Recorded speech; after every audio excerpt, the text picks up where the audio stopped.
Merry Christmas everybody! So ayan, meron nangangaroling doon sa baba. So nandito po tayo sa Baguio, nagbabakasyon ng konti. Kasama po yung aking asawa at mga anak.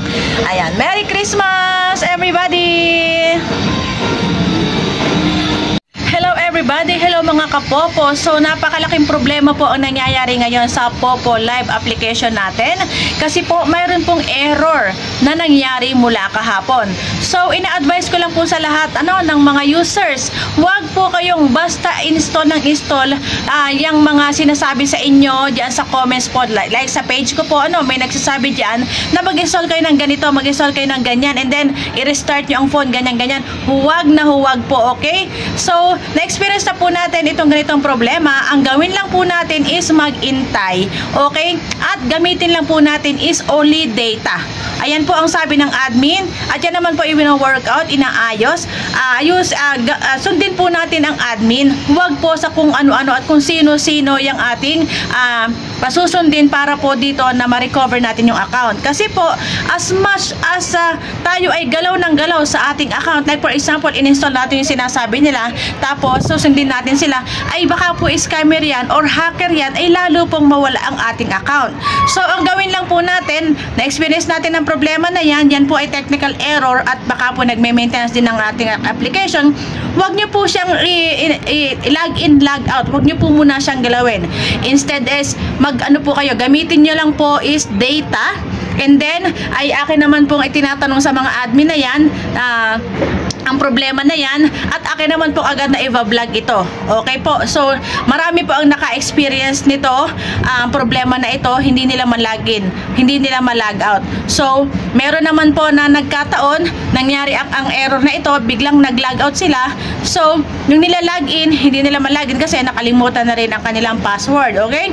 So, kung na-open nyo pa siya, at alam nyo ang login, log out, so, huwag nyo mo po nang galawin.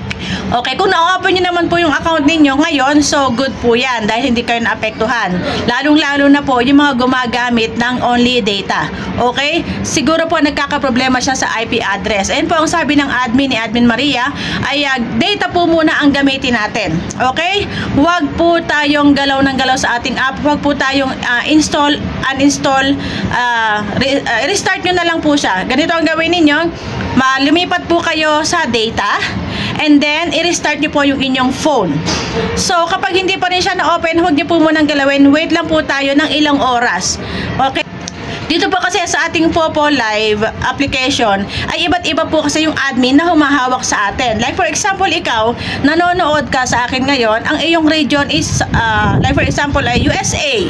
Okay? Siyempre, admin ng USA mag-aasikaso sa'yo. Iba ang oras niya. Okay? So, ang nag-aasikaso sa akin, sa aking account is, since Philippine region ako, so lagi po ako nagtatanong kay Miss Maria.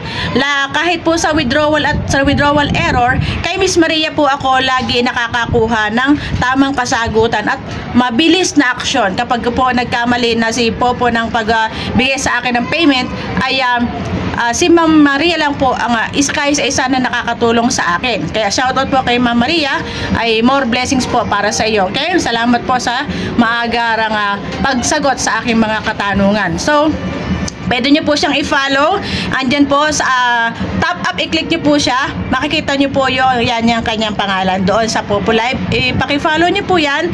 And then, pwede po kayo magtanong po sa kanya. So, nag-aantay pa rin po tayo ng another kasagutan. Kung ano po ang update na po, ay agad-agad ko naman po nasasabihin sa inyo. So, inuulit ko, kapag ganyan pa rin yung account ninyo, huwag nyo po muna siyang pilitin na i-login, log out, or install like ganyan. Huwag nyo po muna siyang galawin. Mag-antay lang po tayo ng ilang oras at baka naman po maya-maya ay okay na po yan. Basta, ang sabi po ni Ma'am Maria, mag-data po muna tayo. Okay? Huwag pong masyadong magpanik at lalong-lalo na po, reminder, huwag po kayong sumunod doon sa mga itinuturo ng mga dyan po sa comment section, lalo na po sa aking page. So alisin ko po, i-delete ko po yun mamaya isa-isa. Dahil ayan po ay baka phishing app. Okay? Phishing app. So ano nga po ba ang phishing app?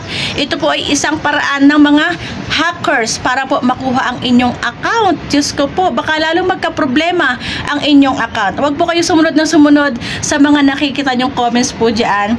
At lalong-lalo na po kung hindi nyo sila kilala. Dito lang po tayo magtitiwala sa mga may tags na admin. Like for example, yan nga po, si Ma'am Maria. Okay? Dito lang po tayo magtitiwala. Huwag po tayo magtitiwala sa mga hindi po legit na admins. Okay? Wala man lang mga tag yan. Yan po ay mga lalong-lalo sa ibang lahi. Magsasabi na install nyo ito. Tapos ganyan-ganyan. Lalong hindi nyo ma-open ang account ninyo. Lalong malilintikan. Okay? So, reminder ko lang po yun. So, dito na po tayo nag-vlog kasi po ako ay medyo nag-aalala sa mga account ninyo. Baka sumusunod kayo, sumusunod dun sa nakikita nyo sa mga comments or baka ini-inbox kayo ng mga yan. Mga ganun ang gawin ninyo. So, wag po. So guys, nakikita nyo po sa screen, ayan po yung sinasabi ko po sa inyo kung ano-ano pong kino-comment po ng mga ibang lahi dyan, or minsan po may nag-i-inbox sa inyo na i-install nyo itong ganito, i-install nyo itong ganyan. So wag nyo po silang susundin. Ano po, wag po tayo masyadong magtiwala kasi po baka mamaya lalo pong mawala yung ating account. Imbis na ma-recover pa natin, imbis na may mangyari pang maganda sa ating account, ilalong mawala dahil hindi na natin talaga siya totally ma-open at nakuha na po ng hacker. So maybe ito ay isang paraan ni Popo, no, na i-safety po yung ating mga account. Ano po? I-safety yung ating mga account para naman po tuloy-tuloy yung ating mga biyayang nare-receive from the app. Okay? So kasi po yung iba kaya nagka-problema talaga ng husto is nag-login, logout sila. So nililogin nila, hindi nila maalala ang password. Mga ganyan pong senaryo. Okay? So, ang advice lang po talaga ni admin ay mag-data po muna and then wait lang po tayo at inaayos naman po ang application. Huwag po mag-panic, okay? So, ganun lang po. Huwag po tayong basta sumunod sa mga nagpapanggap na marurunong dito sa application. Sumunod po tayo sa legit admin only ng application, okay? So, shout out po dito sa ating background. Then, nandito po tayo sa Baguio. Tayo po ay nagbabakasyon ng konti.